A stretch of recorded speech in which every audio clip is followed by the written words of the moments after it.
और जब से इसकी शादी हुई है मेरे बेटे को खा गई है।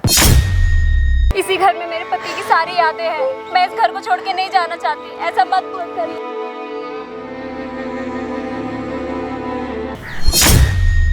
बेटा तू जिंदा है? हाँ माँ। बेटा तू जिंदा है। मुझे भगवान पे पूरा विश्वास था कि तू एक ना एक दिन जरूर आएगा।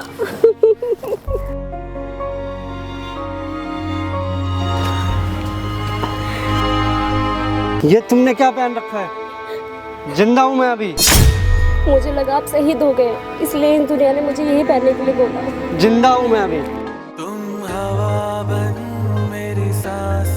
हे गाइस, मेरा नाम चंदन और आज मेरे साथ हैं शेखर जी बैठे हुए हैं और ये एक फ़ौजी हैं, अपने देश के लिए सेवा करते हैं और ये पिछले 2 सालों से अपने फैमिली मेम्बर से बात नहीं कर रहे हैं, ना ही माँ से ना ही अपनी वाइफ से। शेखर जी, आप तमाम सारी बातें बताओ जो आपने कल रात में मुझे कॉल पे बताई थी, ताकि मेरे ऑडियंस जो भी वीडियो देख रही है उन्हें में समझ में आए कि एक आर्मी की लाइफ कैसी होती है। बताओ।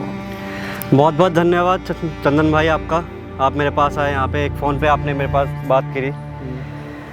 बस भाई मैं यही बताना चाहता हूँ कि 2 साल से मैं बहुत दिक्कत में था और मैं एक सीक्रेट मिशन पे गया हुआ था जिसमें मेरे साथ बहुत सारी दिक्कतें हुई। और सीक्रेट मिशन ना मेरी फैमिली को पता था ना किसी को पता था। आर्मी भी मेरे को अलाउ नहीं करती मैं किसी को बता सकता। बस हुआ ये कि हम लोग एक ऐसे मिशन पे थे कि जहाँ पे मेरी टीम में 10 लोग थे। 10 लोग में से देखो, आप रो मत। सिर्फ हम 3 लोग बचे हैं। मैं ये कहानी किसी को आज तक नहीं बताई है। उसमें से 7 लोग मेरे जो दोस्त शहीद हो गए, उनके लिए मैं क्या बोलूँ। अब मैं बहुत खुशकिस्मत हूँ जो मैं यहाँ पे आपके सामने खड़ा हूँ।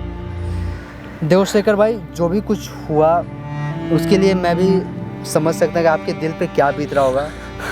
और आपने जो काम करा, मैं उसके लिए सैल्यूट दिल से हूँ कि आपने हमारे देश के लिए इतना कुछ करा है। एक चीज़ बताओ, आपकी और आपकी फैमिली से बातचीत होती है? मेरी 2 साल से कोई बात नहीं हुई। मैं यही चाहता हूँ कि मेरी बात हो और मैं अपनी फैमिली को, अपनी माँ को, जिनको मैंने इतना मिस किया है 2 साल में, मैं उनको सरप्राइज़ दे कर सकूँ, अपनी वाइफ को सरप्राइज़ दे सकूँ। बस यही मैं चाहता हूँ। और आप मेरे घर के बगल में रहते हैं तो मेरी आप बात करवा सकते हैं। ज़रूर ज़रूर।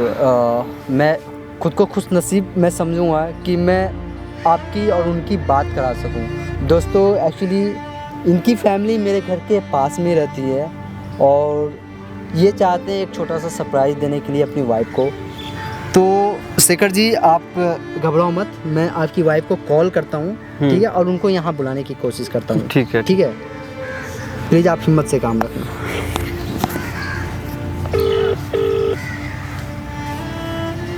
हेलो। हाँ शिवानी। नहीं, मैं उसकी सासू माँ बोल रही हूँ। नमस्ते आंटी जी, शिवानी है क्या?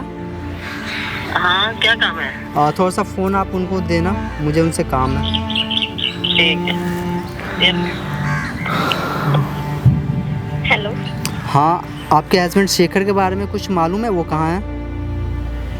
शेखर के बारे में क्या आपको नहीं पता कि वो शहीद हो चुके हैं? क्या आप मेरे आप पास? कौन बोल रहे हैं? मैं चंदन बोल रहा हूँ, जो आपके बगल में रहता हूँ। जी, आपको बोलिए। उनके बारे में आपसे कुछ ज़रूरी बातें करनी है। क्या बात करनी है?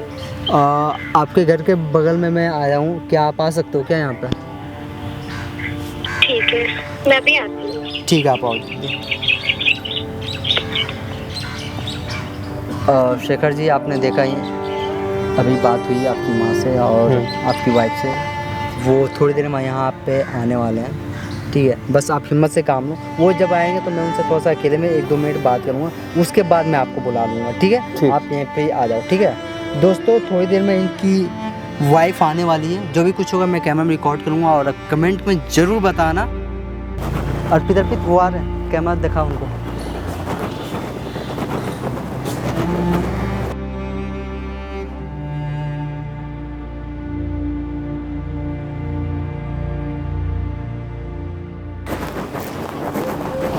नमस्ते आंटी। नमस्ते। बैठिए। नमस्ते। क्या अभी आपने कॉल किया था? हाँ मैंने ही कॉल किया था आपको। आपको पता है क्या आपके पति कहाँ हैं? वो तो कब क्या शहीद हो गए। शहीद हो गए हैं? मेरा बेटा था वो। अच्छा, आपकी शादी कब हुई थी उनसे? करीब 2 साल पहले। 2 साल पहले हुई थी? नहीं, मुझे ऐसा इन्फॉर्मेशन दिया गया था कि मतलब आपके पति अभी भी हैं, इसलिए मैंने सोचा आपसे एक बार पूछ के कंफर्म हो जाऊं मैं। हमें इस बारे में नहीं पता। शिट, लगता है मेरे से गलती हो गया। अरे जब से बेटा ये आई है ना हमारे घर में, हाँ, जब से तो मनहूसियत छा गई है हमारे घर में। और जब से इसकी शादी हुई है मेरे बेटे को खा गई है। ऐसा क्यों बोल रही हो माँ? और क्या बोलूँ, जब से तू हमारे घर में आई है तब से हमारे घर में अशांति छाई है। घर का माहौल ही सारा बिगड़ा पड़ा है और मेरा तो रो रो के बुरा हाल है। क्या आंटी करूं? जी, मेरे बेटे को खा गई है ये ना। ऐसा मत बोल दीजिए। मेरा एक ही बेटा था, उसी का सहारा था मुझे। मेरे हस्बैंड भी बीमार रहते हैं, अब क्या करूं मैं, एक अकेला बेटा था। और ये जब से हमारे घर में आई है ना, इसने हमारी जान ले रखी है। ना तो इस घर को छोड़ के जाती है और यहाँ पे ही पड़ी है, जाके अपने मायके चली जाए यहाँ से। मैं भी तो उनसे बहुत प्यार करती थी ना। क्या प्यार करती थी? 4 दिन भी तेरे साथ नहीं रह पाया वो, हैं? कम से कम रहता तो कोई उसकी औलाद भी होती। अब जब वो खुद ही चला गया तो औलाद कहाँ से होनी है अब, हैं? और तू हमारे घर में क्यों हमारी छाती पे मूंग दल रही है यहाँ बैठ के? कहाँ जाऊंगी? अपने मायके जा, हमें नहीं रखना तेरे को यहाँ पे। मैं कैसे चली जाऊंगी अपने मायके? क्यों? मायके वाले तुम्हारे रख नहीं सकते तुम्हें? हैं? हमारी छाती पे मूंग दलने बैठी है यहाँ पे, हैं? मैं अपने पति को देखूं, तेरे को संभालूं, क्या करूं मैं? मेरा बेटा था वो तो चला गया यहाँ से। जा, चली जा मेरे घर से। जब से तू आई है ना हमारे घर में शांति फैली है। मैं कहाँ जाऊंगी माँ जी? जहाँ मर्जी जाओ, अपनी माँ के घर जाओ। मैं तो बहुत दुखी हूँ, मेरे घर में वैसे ही मेरा बेटा चला गया है। अब आप ही मेरी माँ हो, मैं कहीं नहीं जाऊंगी। नहीं, मुझे नहीं रखना तुझे, तो अपनी माँ के घर जा, जहाँ मर्जी जा, मुझे नहीं रखना। ऐसा मत बोलिए माँ जी, मैं आपको छोड़ के कहाँ जाऊँ? इसी घर में मेरे पति की सारी यादें हैं। मैं इस घर को छोड़ के नहीं जाना चाहती। ऐसा मत करिए। नहीं नहीं, तू अपनी माँ के घर जा, मुझे नहीं रखना। बेटा इसको बोलो कुछ, ये मैं इसको रखना नहीं चाहती। इसको देख देख के मुझे अपने बेटे की याद आती है और मेरा सारा दिन ऐसे हो जाता है जैसे पूछा बस। अब आप ही मेरी माँ हो, मैं आपको छोड़ के कहीं नहीं जाऊँगी। नहीं नहीं, तू जा यहाँ से, मुझे नहीं रखना। बेटा इसको समझाओ, इसको ले जाओ यहाँ से। मैं इसकी शक्ल तक देखना नहीं चाहती हूँ। आंटी मैं समझ रहा हूँ कि आपके ऊपर क्या बीत रहा है, लेकिन आप उसको भी समझो ना। वो आपके घर को, मेरे बेटे को खा गई है। जब से इसकी शादी करी है 4 दिन भी इसके साथ नहीं रहा वो, है? आप आंटी समझो, वो कहाँ जाएगी? वो आप ही घर को अपना घर समझती है, वो आप ही को अपना मम्मी समझती है। आपके घर में उनकी पति की यादें आप क्यों नहीं समझ रहे हो आंटी? इस तरह भगाने से क्या हो जाएगा? देखो आप ऊपर बैठो, शिवानी पहले, सबसे पहले आप ऊपर बैठो आराम से। आंटी देखो, ये मनूज है हमारे घर के लिए, मैं इसको एक पल भी मत बोलिए, मैं आपके आगे हाथ जोड़ती हूँ। देखो आंटी जी, मैं ना आप दोनों को किसी से मिलवाना चाहता हूँ। प्लीज़ आप प्लीज़ चुप हो जाइए, मैं किसी से मिलवाना चाहता हूँ आप सबसे, ठीक है? आप पहले रोना बंद करो। आंटी मैं ना किसी को बुला रहा हूँ, प्लीज़। किसको बुला रहे हो? शेखर आना थोड़ा। शेखर?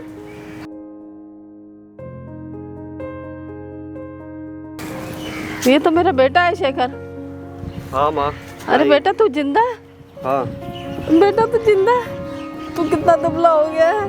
मुझे तो भगवान पर पूरा विश्वास था कि तू जरूर आएगा। रो मत माँ, रो मत, आ गया हूँ मैं। मुझे तो भगवान पे पूरा विश्वास था कि एक दिन अब ठीक हो? हाँ चलो यहाँ बैठो।